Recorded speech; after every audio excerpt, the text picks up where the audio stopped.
Okay, this is part one of how my brother went crazy and killed our mom. First episode that my brother had was my mom got a call from my auntie where she stated that my brother was down at her house acting a little weird and crazy, and he was saying things that she's never heard him say before, and he is basically saying that he don't want to be alive anymore and he's done with life, and she needed to come down there. So me and my mom went down to my aunt's house, and when we got down there, we was trying to figure out what was going on with my brother, but they had already called the police and the ambulance for him, which they was trying to get the ambulance to take him into like the mental hospital to see what's going on. And my brother is just wailing out. He's just saying all type of things, and then I'm thinking that his intentions was to get the police to shoot him because he kept reaching and he kept being very aggressive with the police officers, and the police officers were saying they didn't want to hurt him. They here to help him, and they was trying to do their best to, not take and be so aggressive with him because they know that something was wrong with him mentally. So they end up taking him into the hospital, and then what they did was end up releasing him the next day because they just said that they felt like he was high and he just was coming off of a drug, so they released him. And then we had another incident, like I think it was like a few weeks later. My mom called me and was like, get over here ASAP. She was like, I don't know what's going on with your brother. He has his baby mama in the car and he's driving crazy. So I get over there, and when I get over there, my mom lives on the main. She lived on the main street, and it was so many people outside. It was police there everywhere, and my family was there. We trying to see what's going on, and I get there. He had his baby mama in the car, and he was driving crazy with her in the car, talking about he's gonna kill everyone in the car and all these things. And then some way my brother got in the car because they found out he had a knife. So my other brother ended up getting in the car. I don't know how he hopped in the car because I wasn't there. I had just got there. When I got there, they said he was in the car, and it was scared because they thought he was going to stab my other brother in the car. So my other brother was trying to fight to get the knife from him, and some way they followed out, and he ended up getting a knife, and my brother the car ended up running into my mama's yard and stopped, and the police officers ended up snatching him out the car, and it's blood everywhere. And both of my brothers ended up getting stabbed. So he didn't mean to stab my other brother, but they was fighting for the knife. So when they was fighting for the knife, it sliced my brother that got in the car trying to take the knife from him.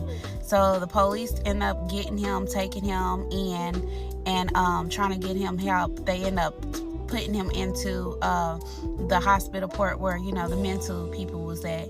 And when we went in that car, because his baby mama was so scared because his daughter was in the car as well, so she was so scared she didn't know what to do. And we get in the car to help her like clean it out. It's puddles of blood. So he done stabbed himself up and hurt himself, and there's puddles of blood in the car. So we had to like take the mat, and when we took the mat, the blood was so much blood, it was like leaking out like water. You know how you leave your windows down and water gets in your car? That's how much it was. So then we're thinking that they're gonna keep him, but we get a phone call the next day for us to come pick him up. He needed a ride, so we go and pick him up, and we like, what the hell? How did he even get out the next day? So like they say, he's on a drug and he's coming off of his drug. So we like, okay, all right, it's second incident, but okay. So then it's just occurring back to back. So then there's another incident. My mama calls me She stayed calling me because she was going through hell with him, because he had lived with her. Him and his baby mama was living with her in her basement, and they were staying in her basement for a long time. They was in her basement for like 4 years in her basement, and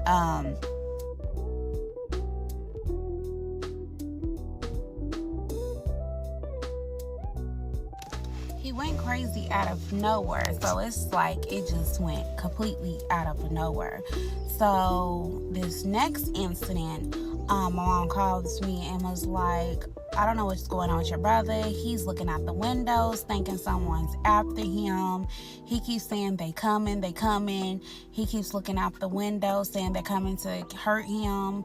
And she said he hasn't took a bath in days. He stinks. He's walking around with no underwear on, no socks, just shorts on, and he's walking around outside, and I'm thinking that he's trying to hurt himself. Can you come over here?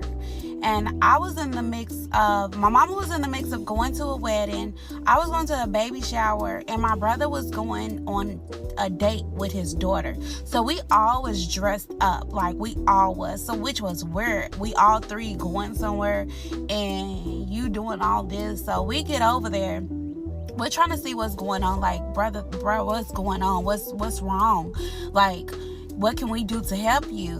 And he's keeps looking sideways, because my mama, where she lives at, it's like a main highway street. And it's like a main street where it's just traffic all through there. So he's looking like he wants to hop in the street. And we like, get away from the street. Come on over here.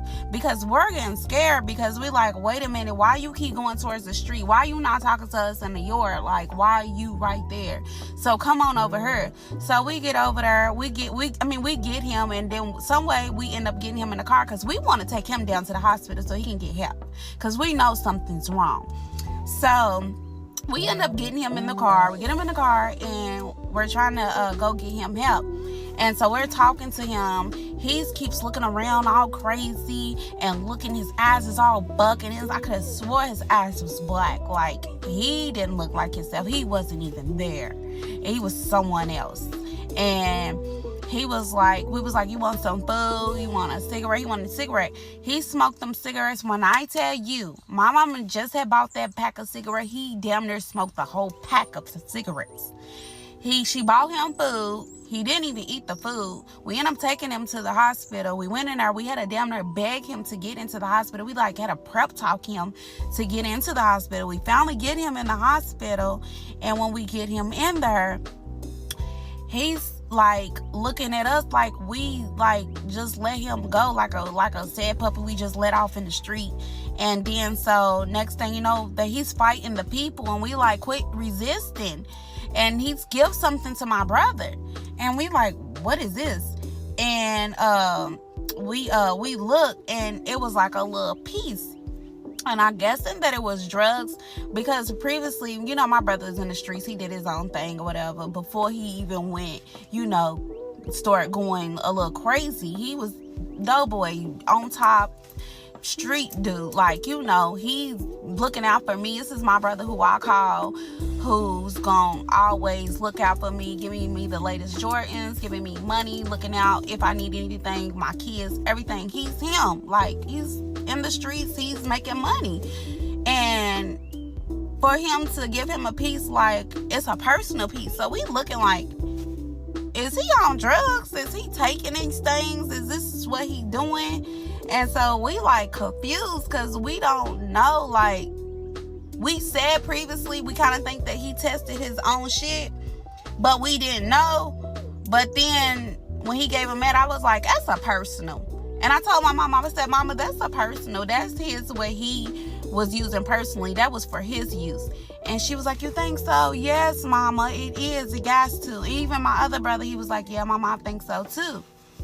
So she was like, I'm going to ask him when I talk to him, are you on drugs, and was these the drugs for you? And I'm going to ask him. And it's about to cut off on me. Come back for part 2 of how my brother went crazy and killed our mom. Okay? Thank you. This is part 2 of how my brother went crazy and killed our mom. So he had the little piece, which we knew that was like a personal piece. The personal piece was, a usage of him, because, my brother was like a doughboy. Like, he was out in the streets, like, whatever I needed. If I needed anything, like Jordans, clothes, shoes, anything for my kids, I can look to him to help me. That was that brother. And then for him to just flip script like that was mind-blowing. And we knew what you was used to, working with out in here in the street. So we know what is and what ain't. And I told my mama, I thought that he was using his own products, in which I believe that he was, because he had that little piece. And I told my mama that was a personal thing. Even my other brother, he said the same thing. So she was like, she was going to ask him when he got out or whatever. So that was that. She ended up asking him when he got out, because they ended up releasing him. Which they said he was coming off of a drug like the other times. So we ended up going to pick him up. He went back over to my mama's house. She ended up asking him, and when she asked him, he said that he went on drugs or whatever, which we know that was a lie. Come on now. So then we end up getting another incident happening. So my mama called me. This one's the big one. So this one right here, she called me. She's crying, historical, on the phone. Now she get over here. Come over here. Your brother, and he just set himself on fire. And I'm like, what? So I get over there. Not to me. My mama lived on a main street. Remember that? And it was so much traffic on that street. So I get on her street. I can't even get on to where she lived at because it's blocked. Like, the traffic's bad. So I have to park my car and then walk down. So I walk down. It's police, ambulance, fire truck, everything over there. I'm like, what the fuck? So it's people getting out their cars looking. They wondering what's going on. I walk up over there. My brother's in the yard. And he got a cover over him. And I'm like, bro, what's going on? What's wrong? And next thing I know, he drops the cover. And when he drops the cover, his skin was peeling off. His skin was literally peeling off. Like, peeling. It was pink. And I'm like, what the fuck? So coming to find out, he went in the backyard and got some, so he goes in the backyard and gets my mama's lighter fluid, which was in the back, and sprays himself with the lighter fluid and sets himself on fire, which his baby mama said that he had a knife too. So I guess he was planning on killing himself. So he either was going to kill himself with a knife, or he was going to set himself on fire, and he was going to run in the street and let like a semi hit him. So she said she seen him on flames, and she took a cover and she wrapped, she stopped, drop, and roll with him so the flames can go out. And he was on fire from the waist down. So he didn't have any skin. So the ambulance is trying to get him to, get on the stretcher. When I tell you, he walked to the ambulance truck. So we all shocked, like, what the fuck? So he must be in shock. So that's what that was. He was in shock. And he walked to the ambulance truck himself. So then they end up putting him on the stretcher when he walked to the ambulance truck. So they end up taking him to the hospital. So we all scared. We don't know what's going on. They rushed him into the hospital, did his little surgery on him because he's got 3rd-degree burn. Like, they didn't put him in the burn unit. So all our family's out there in the waiting room waiting to see what's going on. We upset. We don't know. My nerves is bad. My mama's nerves bad. Mine, we don't know. So then come to find out he's going to be okay. So they end up letting us go in the room to see him. When I tell you we went in this room to see him, it was just like a black room. Like, his eyes was black, like I mentioned the first part. It didn't even seem like that was my brother. My brother was gone. It wasn't even him no more. Like, I felt like I lost him. Like, that wasn't him in that room. Like, we just felt like I was in a room with a demon. And I didn't like that bad energy in there, that spirit. So I made sure he was okay. And I had to get out of that room because, like, it wasn't it. So then he stayed in the hospital. They had to keep him in the hospital for a while. So I was going back and forth to the hospital to make sure that he was straight, giving him food, anything he need. My mama, she didn't leave. She was 10 toes down. Like, she stayed with her son. Like, she wasn't letting up. She wasn't leaving. They had the priest coming there, the priests that be at the hospital and stuff. They had preachers coming there, people praying for him, everything, trying to make sure that he's straight. So my mama didn't leave. Like, she was there from sun up to sundown. Like, she even got sick. My mama was diabetic and she had thyroid. So she got to the point where she was getting sick because she was there all night. Girl, go home. Mama, go home. He's gonna be fine. That's what I had to tell her. Like, he got nurses here. It's okay. But she didn't want to leave her son. So they had to do like a surgery on him. They did like that surgery that they never did before on him, on anybody. It was like a skin graft surgery, and they put skin on him. And when I tell you, these doctors did they big one on that, because that skin looked like that was his skin that he grew, and it looked good, but you had to take care of it. So he ended up he was in the hospital for 3 to 4 weeks. He had to go through therapy again to learn how to use his legs, his private, everything. Like, he burnt all that. Like, he had to learn again. Like, he fucked his bones up, all that. So my mama was taking him to therapy, giving him his medicine, bandages, everything. Like, she was his nurse. Like, she was doing her big one for her child. And she didn't let up. And she was like, I don't know, y'all gotta help me because this is hard. And I understand that it was hard, but like, mama, you have to take a break for yourself. That's what I kept telling her. She had got sick or whatever, and that was that. So then she ended up telling his baby mama, you got to go, because she was staying at remember I told you that they was in her basement staying for 4 years. She told her she had to go, so she ended up having to leave because, baby girl, you getting pregnant down here and everything. She ended up getting pregnant. So, girl, it was too much. Like, you got to go. So she ended up telling her she had to go, so it was just my mama and my brother there. So my mom was taking care of him or whatever, and we was thinking that he was getting better, because shit was getting better. Like, he was doing good. Like, he was like in the room where he was doing good again. Like, he was mingling with his nieces and nephews again, having, talking, saying his prayers, going to his therapy. He ended up, going to see a therapist or whatever, and they doing the Zoom stuff, because this was during COVID too. So they ended up doing the Zoom therapy and stuff for him and stuff too. So we thinking everything's fine and everything's good. So then, mama's taking care of him. I'm making sure that everything's straight. And then it's like everything was good. Then it's like, I got a phone call from work, and she was like, I don't know what's going on with your brother, and I don't know what's going on with your brother. He's mad that I made this post on Facebook. Because all she did was she reshared this post where it was like, if you don't like it, you can hit the road jack. And it was like a Tweety Bird. And it was just like a little quote. And she just reposted it. So I guess he thought that was towards her. And, which wasn't. She said it wasn't. She just reposted it. And he got mad. And he got mad that she reposted that. And he was walking around with an attitude. So she was like, I can't do this by myself. Y'all gonna help me with him, because I can't take this. He's walking around not taking showers again, and he's not eating. So I guess he was going back downhill.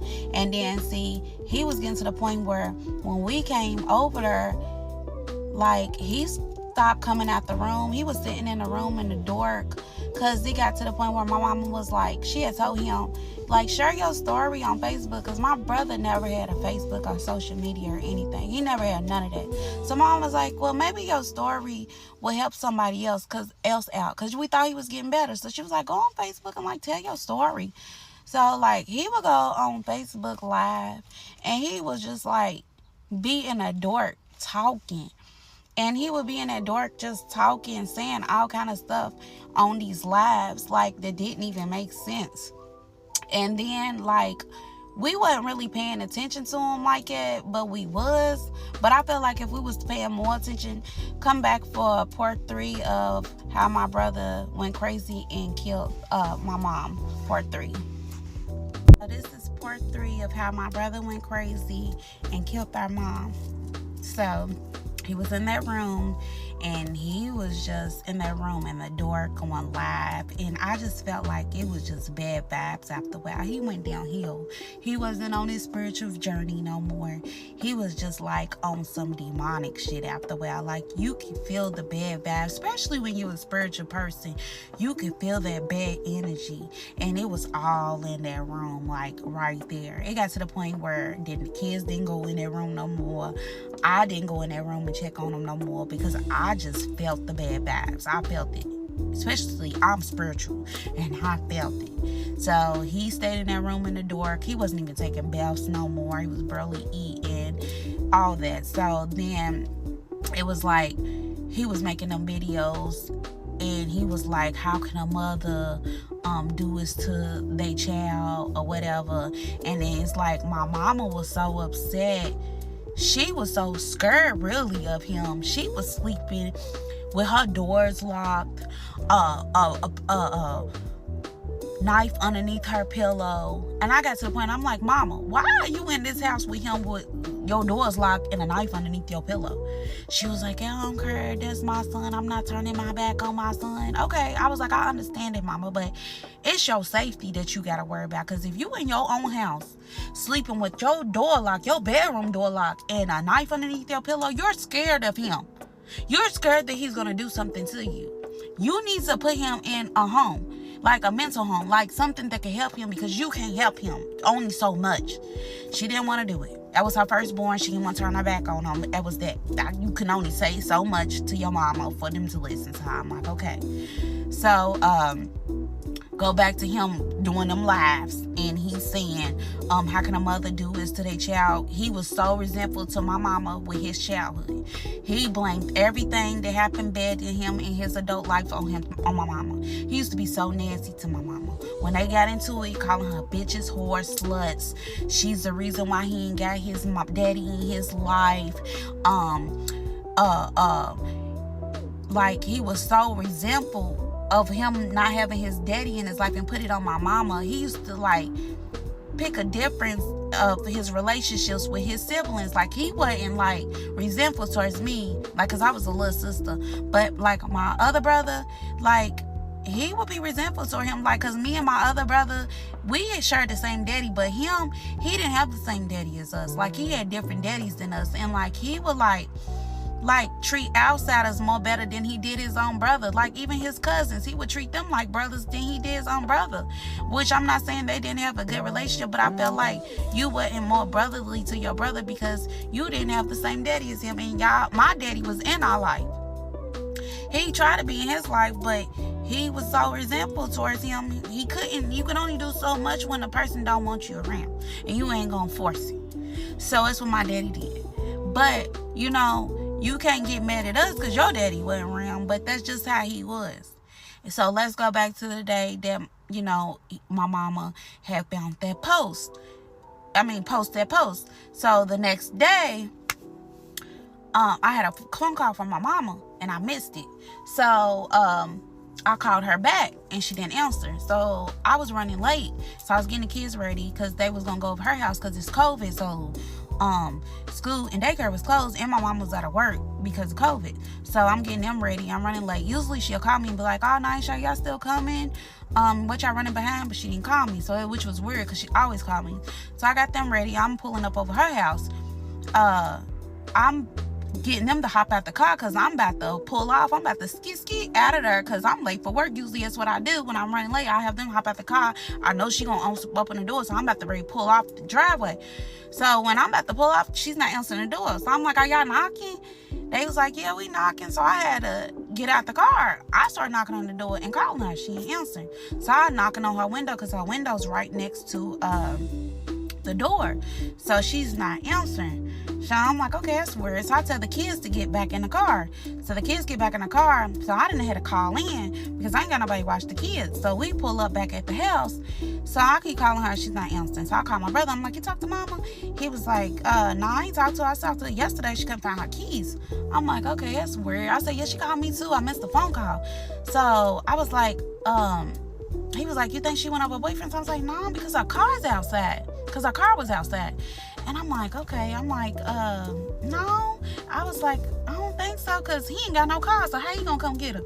So, I was like, okay, that's cool, because my brother was at work, so I got off phone with him. I'm still trying to, see where she is, so I ended up tracking her phone, because I got all her passwords and everything for her phone, because I set her phone up. So I track it. The phone says she's at home. So I'm like, okay, that's weird. Her car's at home, and she's at home. So then, I was like, man, where the fuck is my mama at? So I was starting to get worried. So I called 911. I'm like, okay, I don't know where my mama is. I said, she's not answering the phone. I said, the phone says her phone's tracking to her house and her car's at home. And then I said, I know her and my brother got into it last night. Not too bad, but he got a mental problem and he had an attitude with her over a post. And then she was like, I was like, y'all can either meet me over there, y'all don't, but I'm just informing y'all because I'm about to pull up over there and go in the house. So they was like, we'll have a dispatch go over there, police go over there. So then my daddy ended up calling me because I guess my brother called him. He was like, you about to go over your mama's house? I was like, yep. He was like, I'll meet you over there. I'm about to pull up over there because my daddy lived down the street from my mama. So I pull up over my mama's house, me and the kids, they in the back seat. I told them to sit in the car, I get out. I'm trying to open up the windows because I don't got my key, because the week before she asked to use my key because she got locked out of the house. So I'm trying to open up the windows. I couldn't open up the windows. My daddy ended up pull up. He's trying to get in, couldn't get in. So we go around the back because she got a sunroom. We going in. I said, Daddy, the door's probably locked. My daddy go to the door, door's wide open. I'm like, okay, that's weird. So we go in. There go to the kitchen. So when you go in, there go to the kitchen. So I'm like, Mama. Daddy's like, Tracy.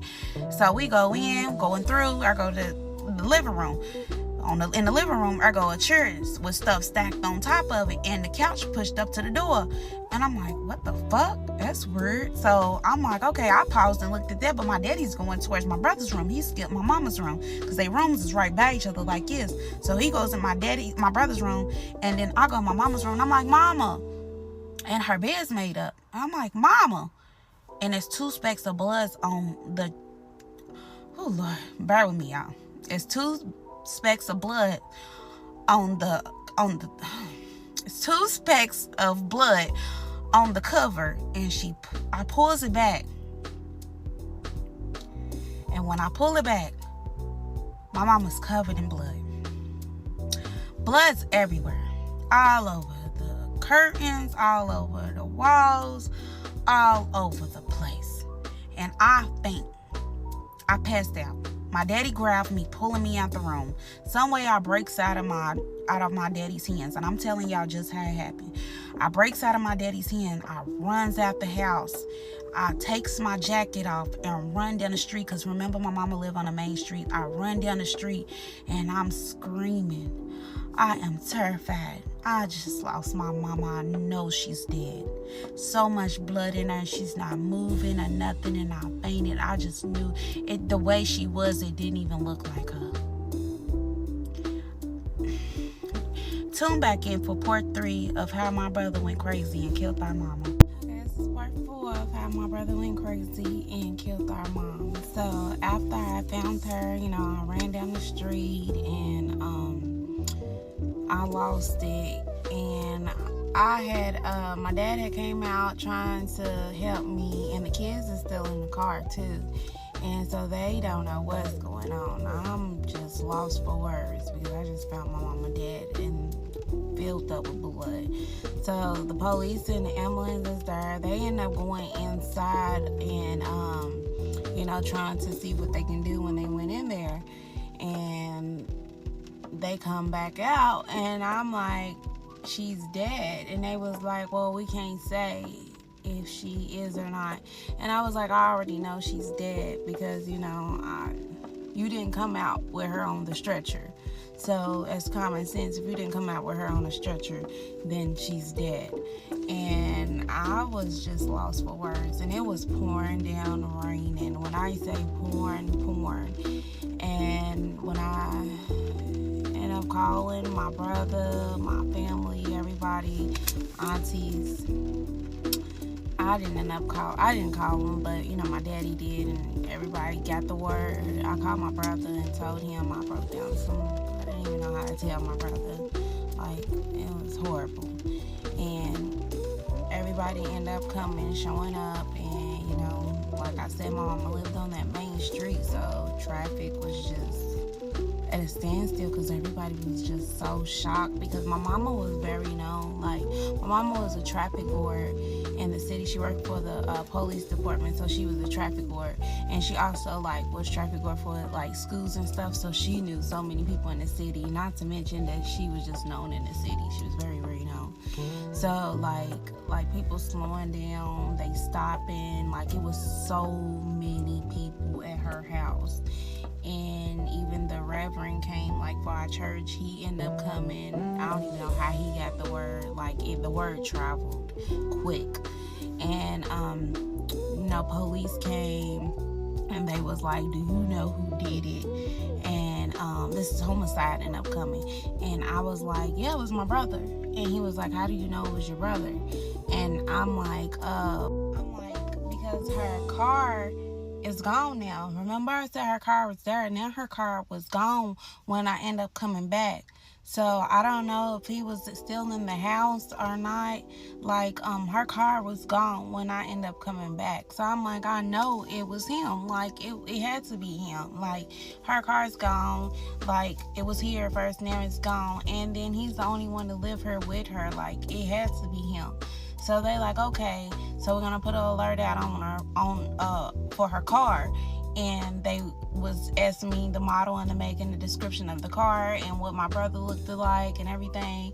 And I had told them, so they put an alert out for him. And then, all the police officers, they knew my mama. Because, like I said, my mama worked for the police department. So it was one of theirs. They just died. So all the police officers and homicide, everybody that came, they was giving their condolences because they knew my mama. So they was hurt too. So they went in there and they was like, yeah, your mom, they family announced that she was dead or whatever. And I was like, well, I had already known. And I was devastated, lost for words. And it's pouring down, and it was like, you all can leave if you want. I'm like, no, I'm not leaving. I'll wait until I see y'all. I wanted to see my mama leave the house. I did. I wanted to stay, and I stayed. My whole family stayed. We stayed in the rain, and we waited. They had to wait, for the people. I forgot the name of the people that come to check the body and stuff. And they had to wait for them to come. And not hospice. You know what I mean. But they end up having to come, and then they check her, and so they can name what was the cause of death and stuff. And then they were saying she had her last vows and stuff. They had to wait for all that and stuff. And they end up was telling us it took a long time. They had to do search the house and all the other stuff. It took hours and hours, and we waited outside. And they end up while we was waiting, they end up telling us they end up finding my brother downtown. They found him because my mama had this was right before Christmas, so my mama already had all her Christmas stuff. She even had her Christmas tree up. She already had all her presents underneath the Christmas tree for everybody. And she had gifts in her trunk too for her grandkids. So somebody had said they seen him at the store, and he was trying to sell some of the kids' gifts in the trunk, because my mama had I know she had got one of my sons a scooter for Christmas, and he was trying to sell this scooter for gas money because he didn't have any gas money. And he took and went to another store, and I guess he ended up selling it, and he ended up about to get some I guess he ended up getting some gas.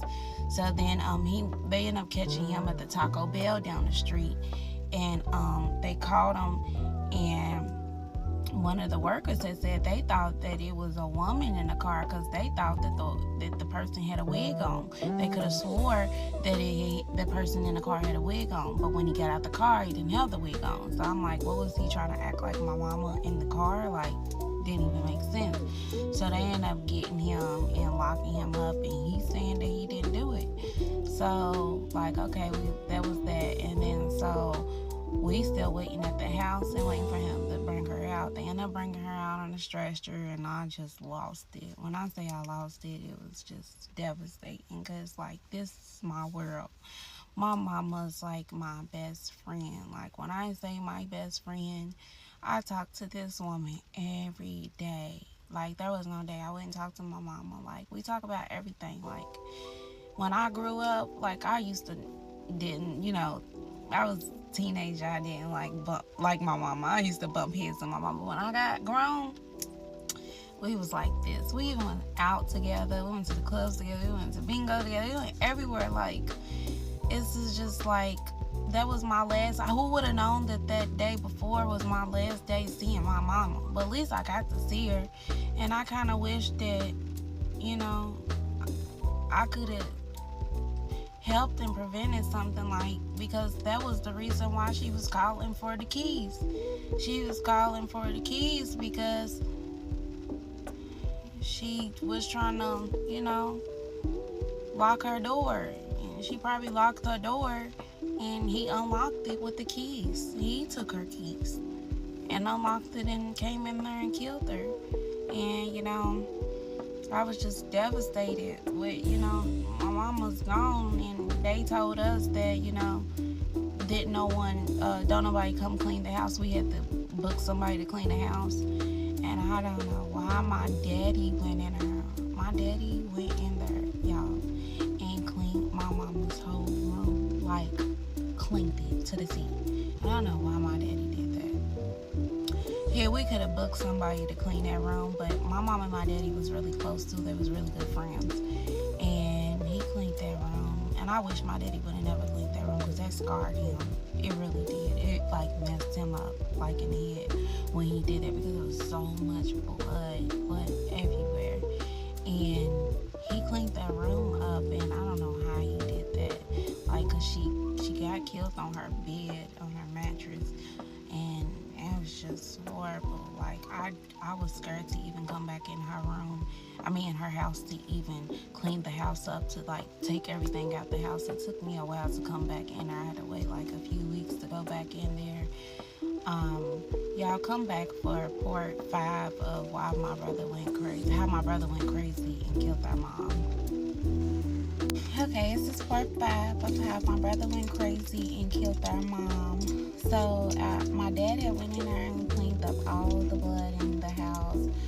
I don't know why he went in there and cleaned up all that blood, because we literally could have booked somebody to clean all that blood up, because the homicide had told us, they told us that they didn't have anybody to clean the house for us, that we had to do it ourselves. And my daddy, him and my mom was really, really close, so I felt like he felt like it was his duty to do that, which after he did that, you could tell that it affected his mental, and I wish he wouldn't have never did that, but he did it. And then so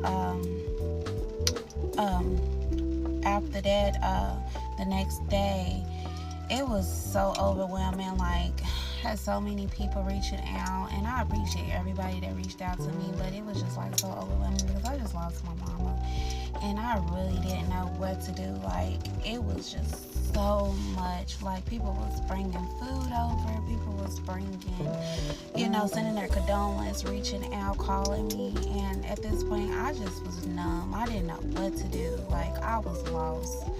Like, lost for words. Like, I literally lost my best friend. I was so,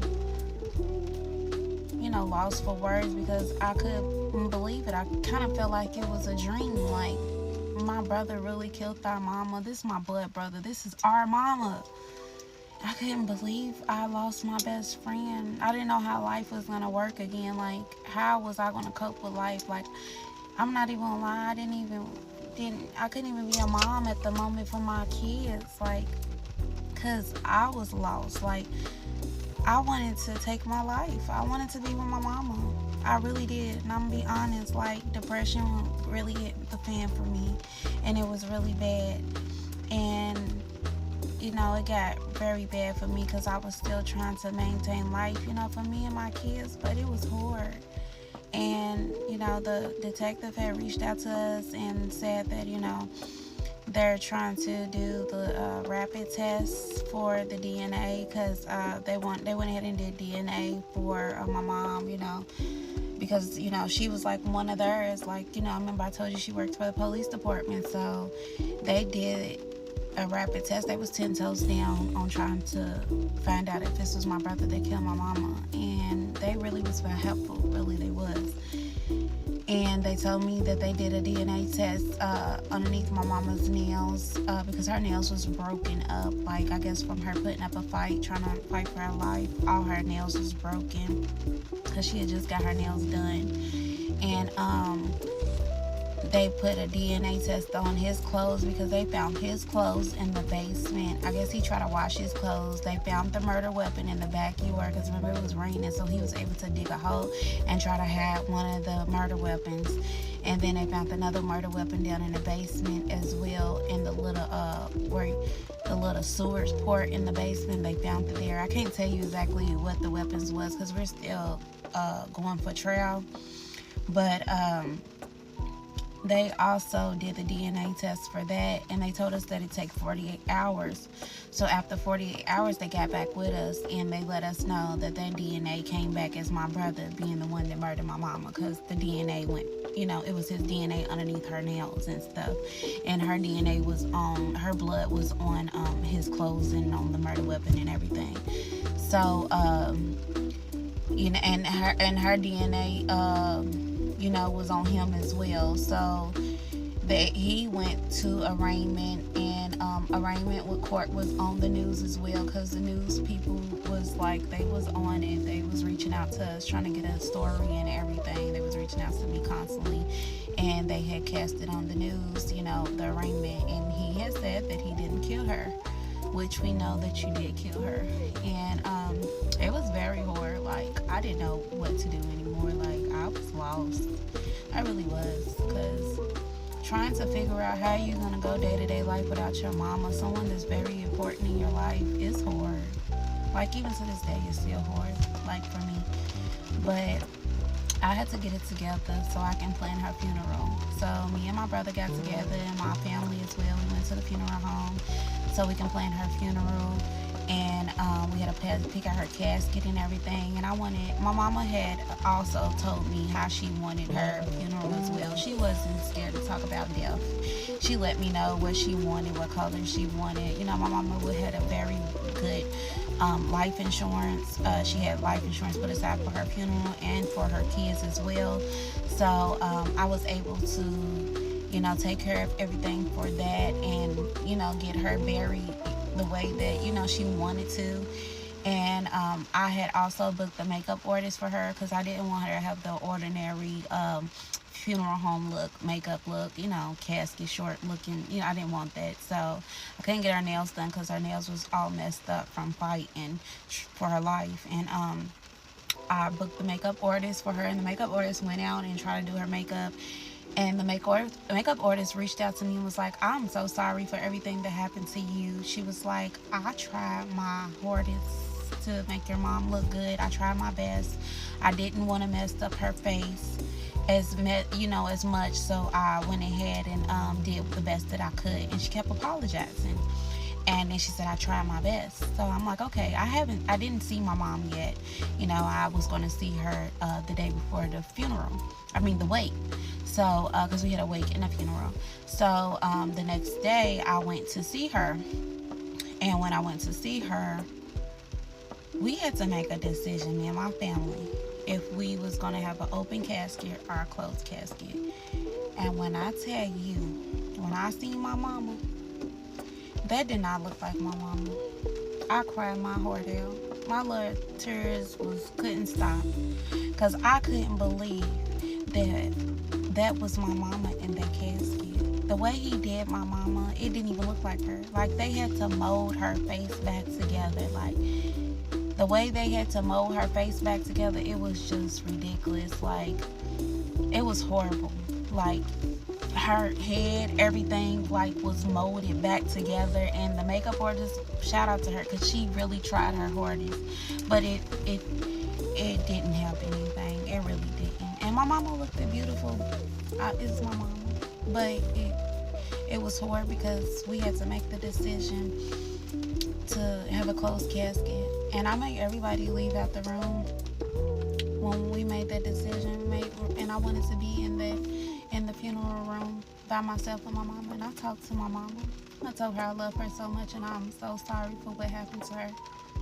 I apologize. And I told her at the end of the day, you're still my mama.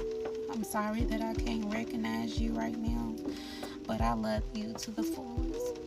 And I love her so much. I miss her so much. And I couldn't believe that she had to fight for her life for my own son. And it was so hurtful to see my mama look like it. It was, y'all. It didn't look like her. And we finally made that decision. We had to have a closed casket.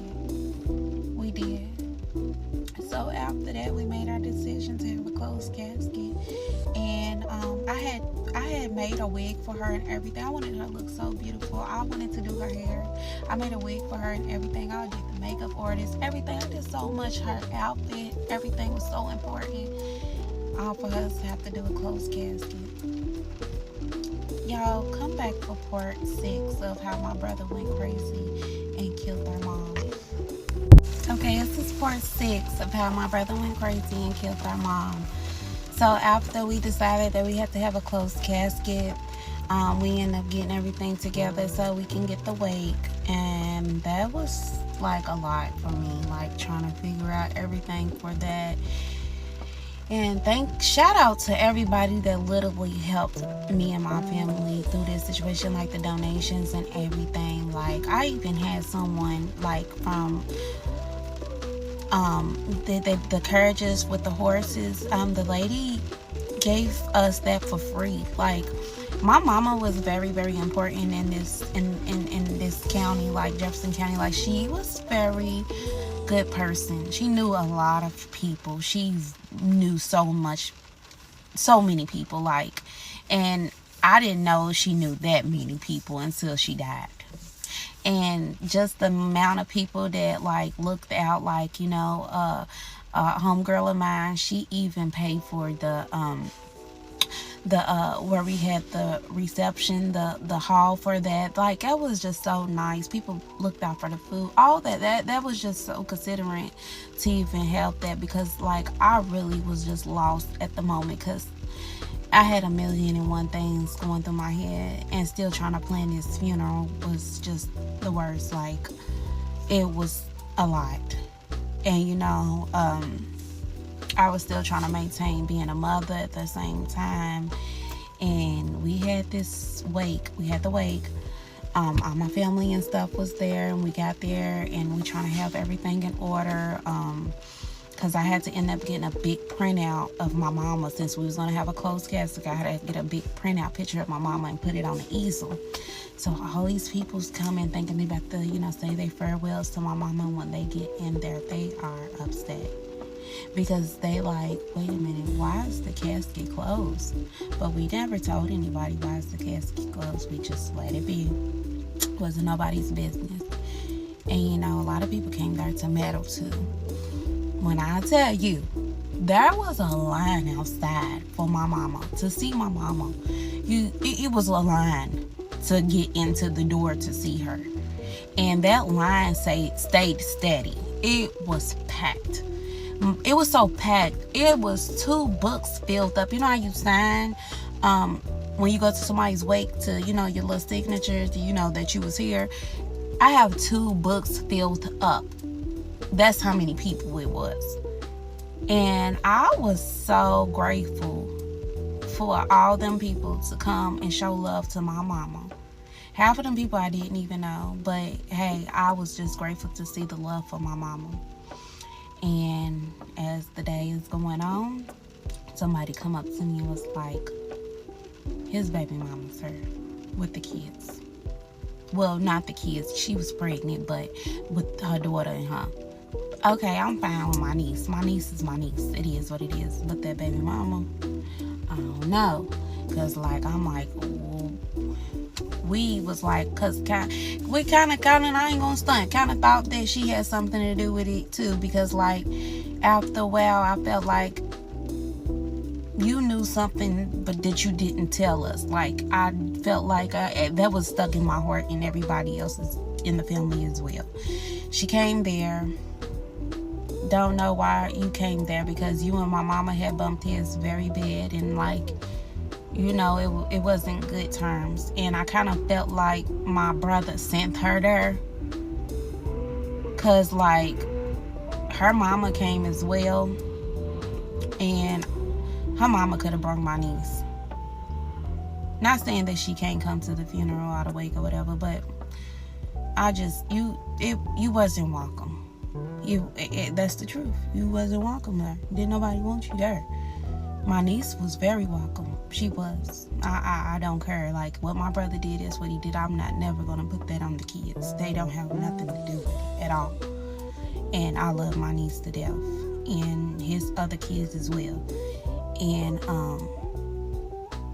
she came, and I guess she felt the bad energy. But I felt like he sent her to come to try to see what the damage that he did.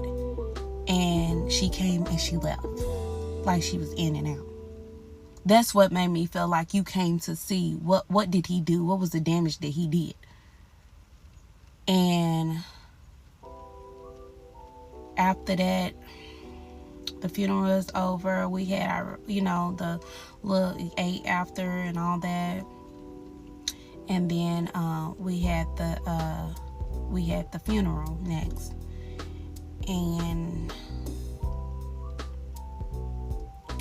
at the funeral, it was kind of hard, because we was trying to figure out like how we was gonna, go through this day, because this is our last day seeing, our mama or whatever, even though we didn't get to see her because the castle was closed. So couldn't nobody talk at the funeral. And then I was the only one that could talk at the funeral. So I was strong enough. I don't even know how I had the courage to even get up and talk, but I did. And I was able to get up there and talk.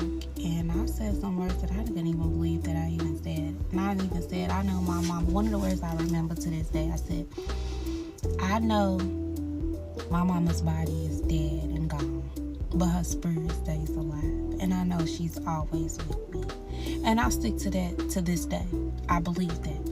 My mama is always with me. Her spirit never died. And I always feel her, because I always have, good luck all the time, because I know she's always around. She always look out for me, like she was when she was here.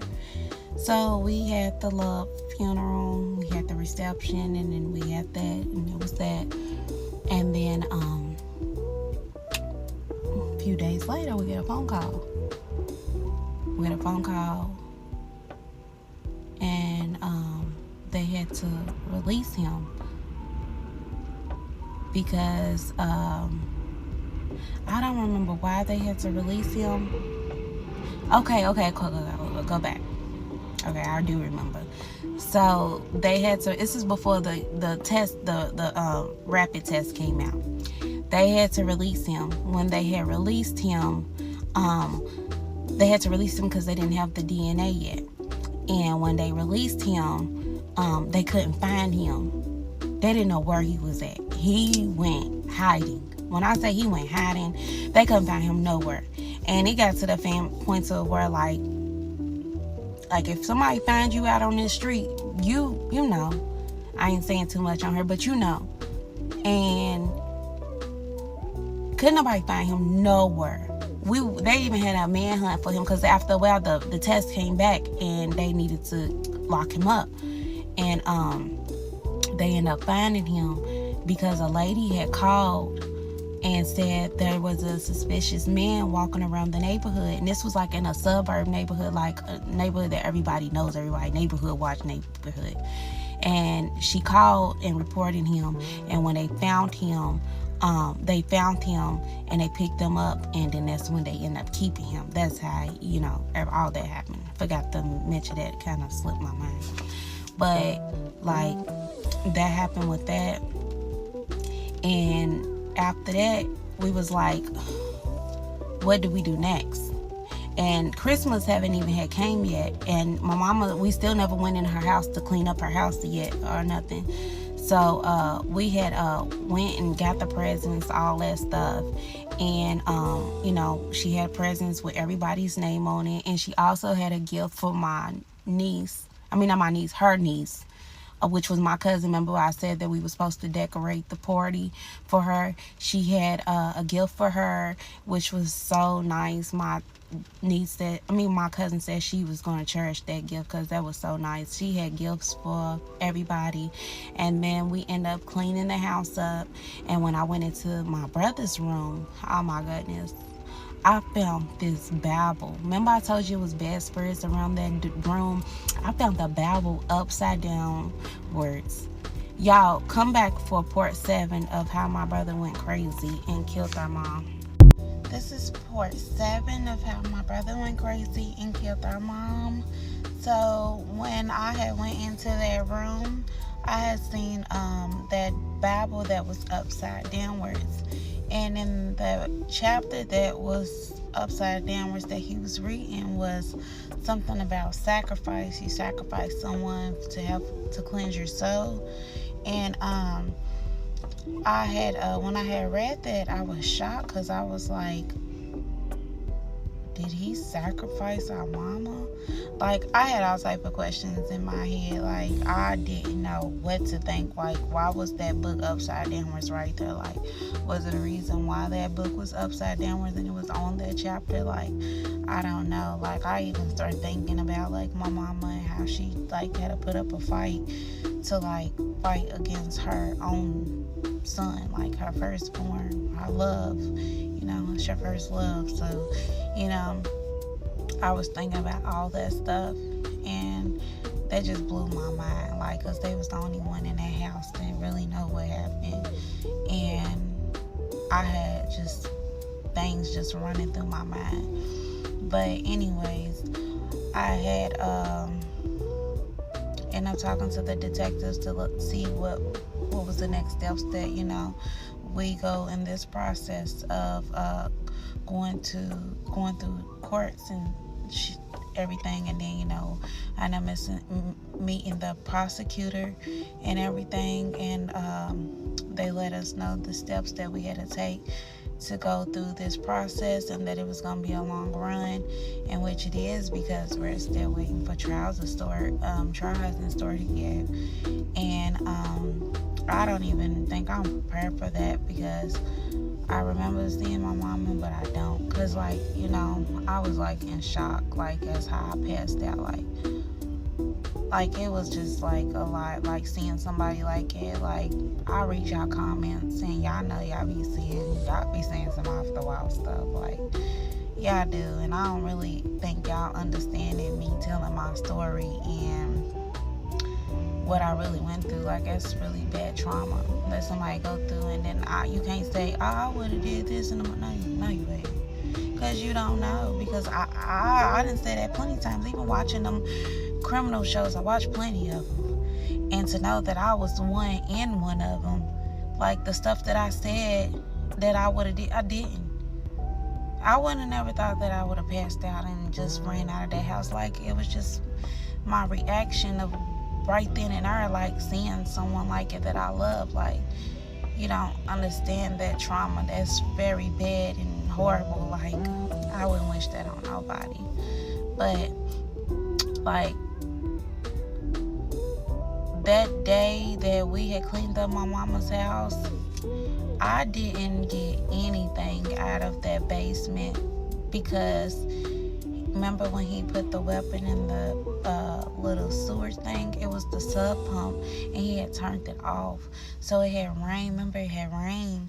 So when it rained, everything that was in that basement flooded, And my mama had like everything in that basement, like even things from us growing up, pictures, like a lot of my childhood stuff was like in that basement.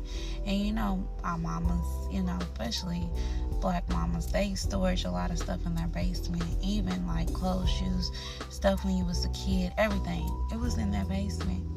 And my mama's basement was huge too, so I didn't get none of that, and that really hurt my feelings to know that I didn't get none of that, like stuff that was down there, me and my other brother, and you know, it just blows my mind, like the trauma that you go through when something like this happen, and it's hard to get through sometimes, I tell y'all.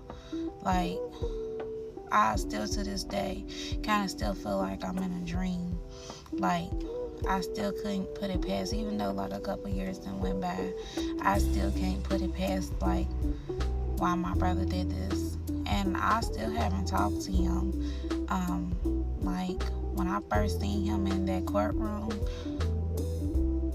I didn't know like how my feelings was gonna be. Like, I had like, you know, you can't get rid of a love for somebody, but it's just like a hate there.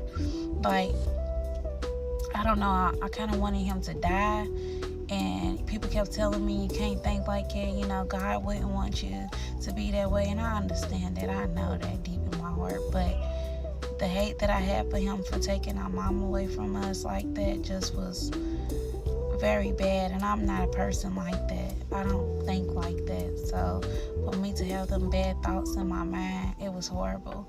But when I seen him in there, I just wanted him to look at me. He wouldn't look at me. He would look away, and I stared at him the whole time, and I really wanted to know why you did that, like why. And you know, I guess he wanted more attention. Even when they put him in a cell with somebody, he tried to like hurt them. He had like choked them with his shirt and choked them out, so he ended up getting another charge for, you know, doing that to that person in his cell. And he didn't even, like, as the months went by and we keep going to court, getting different dates, because ain't nothing happened in court. They also had they made him do an evaluation to see if he could stand trial. Was he crazy, and could he stand trial? In which they came to the conclusion that he can stand trial, but he just looked at crazy and crazy as I seen him in that courtroom. And then at first wasn't nobody coming in there for him, and just like recently when we've been going to court, his baby mama's been popping up in there, so they've been talking, and now he doesn't even have a public defender no more, because at first he had a public defender, and now he has a real lawyer, so I guess his baby mama's helping him out. And we seen her in the courtroom, and she tried to give me a hug, but my sister-in-law, she was like, no, I don't think it's a good idea. And I really wasn't feeling it either, like I wasn't at all. And then like as the months and months and years go on, I kind of like, I forgive, but I don't know how to explain it. Like, I don't want to be in my heart where I'm just so angry and I'm in hatred. Like, I felt like I'm blocking my blessings when I'm like that. And I know that he was going through something, because like me and my brother was like really, really close.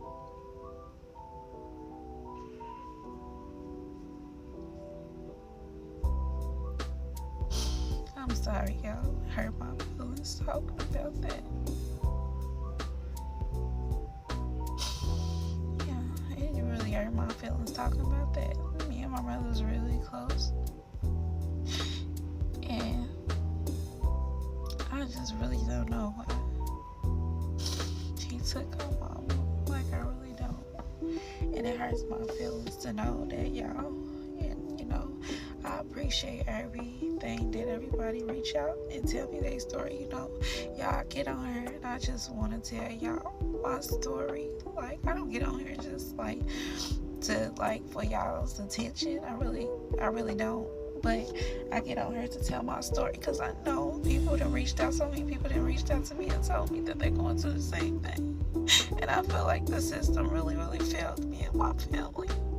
My mama even went to the court system and tried to, get the authority to put him inside the mental hospital. I forgot what it's called, but you take control of everything.